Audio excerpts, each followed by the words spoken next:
In this video, I'm going to be giving you the most up-to-date Town Hall 18 upgrade guide for both maxers and rushers. And this isn't going to be just an ordinary upgrade guide like all the others. This is going to consider players who are both maxers and rushers, give them specific advice, as well as players who do and don't buy the gold pass. On top of this, I'm going to give you a guide for heroes, the lab, and an attack strategy that I found to be very strong in my developer build playtests. So without further ado, let's go ahead and get started.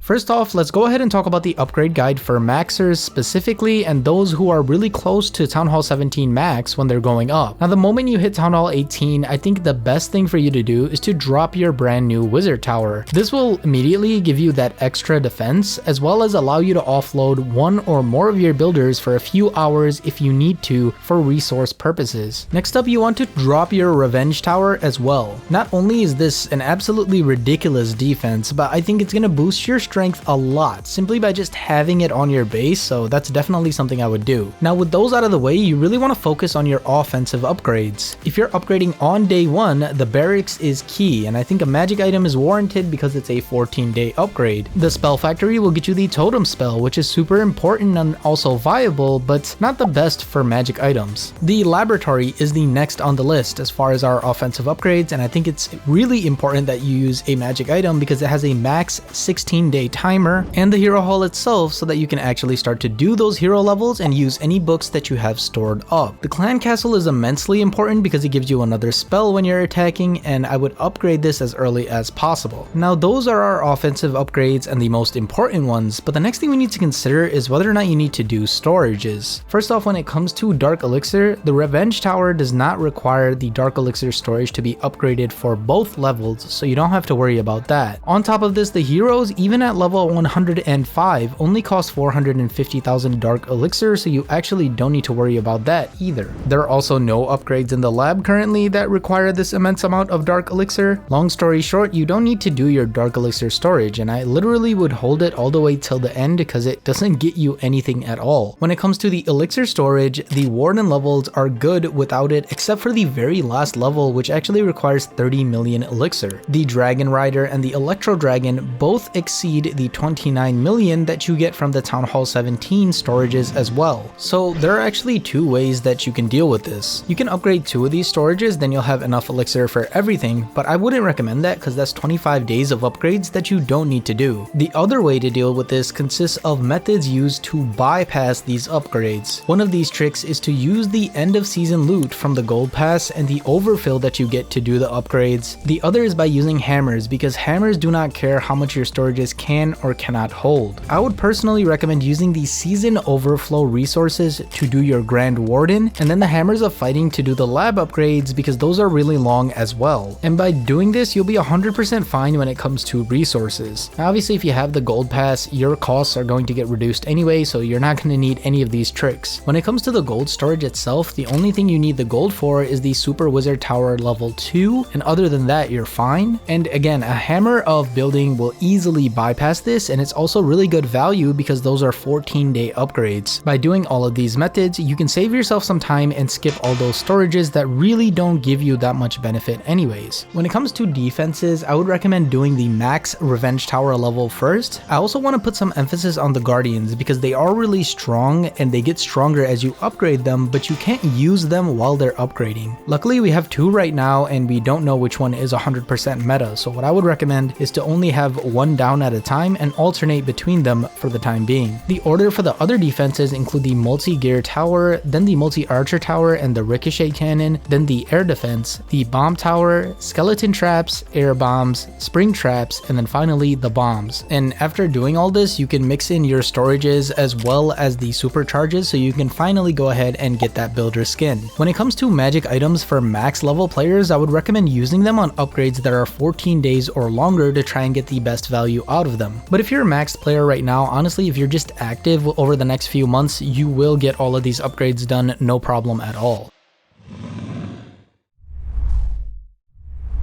For my rushed players, the advice does change a little bit. All the priorities are still the same, and you still want to do those offensive upgrades that we spoke about for the reasons that we did, and you want to do those first. But you're not going to do them manually because you have a ton of other upgrades that you can do. You're going to do other upgrades and wait for magic items on those offensive upgrades. And again, in the meantime, you want to do any of those other upgrades that are below 12 days. You can manually catch up on all those upgrades as well as heroes. Note that things like the Guardians are also a decent way for you to do manual upgrades while you're waiting for those magic items. For rushers, the magic item threshold is still 12 days, so as long as anything is over 12 days, it is good magic item value.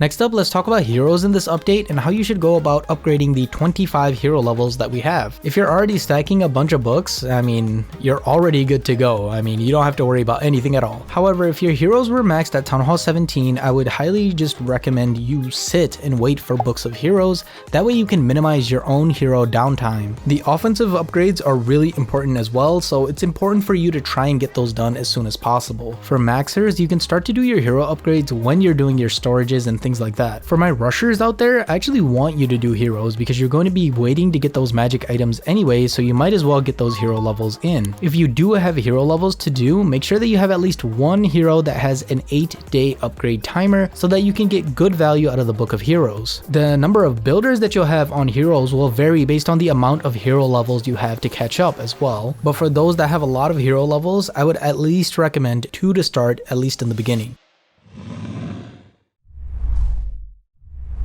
Let's go ahead and talk about the lab as well as the things that I would prioritize within it. I would highly prioritize the Meteor Golem. It's a really strong troop and it feels really easy to use for most players as well. The totem spell is going to be really low level for most everybody right now because it just released, but this spell is very powerful and I think it's worth upgrading ASAP. After that, I think healers are a good part in almost every single type of ground army, so make sure to go ahead and upgrade those. And of course, wall breakers so you can have stronger super wall breaks. Beyond that, I think it really just matters on which army you're using and the things that you want to upgrade. If you want a good threshold for your magic items in the lab, I think for maxers, anything longer than 15 days for your troops should get a magic item, and anything longer than 14 days for your spells should get a magic item. However, if you're a rusher, we obviously have the same guidelines. Anything longer than 12 days should get magic items, and that is the best way to use them.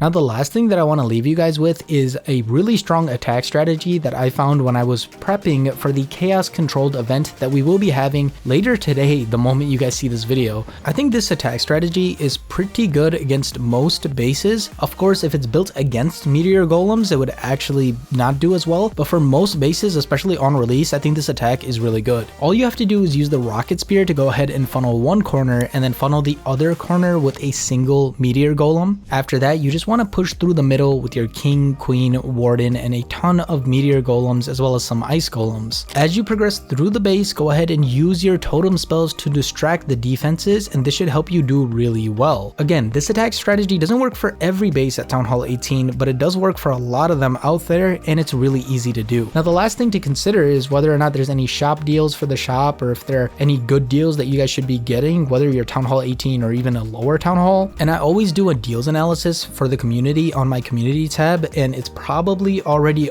on the community tab if you guys want to check it out. If you guys make any purchases, do make sure to use code BD. It really helps us out a lot. And right now, guys, that's all we have for Town Hall 18. Now I know I didn't touch on the crafted defenses. I just want to make sure that the stats are final and stuff when I do make a video on them, but when they do come out, I'll do this. I'm very excited for this Town Hall, and I hope you guys are as well. However, if you don't know the new features coming to the Town Hall, you're gonna struggle quite a bit. That's why you need to watch this video right here where I break down the first sneak peek for all the new levels and everything coming for the Town Hall 18 update.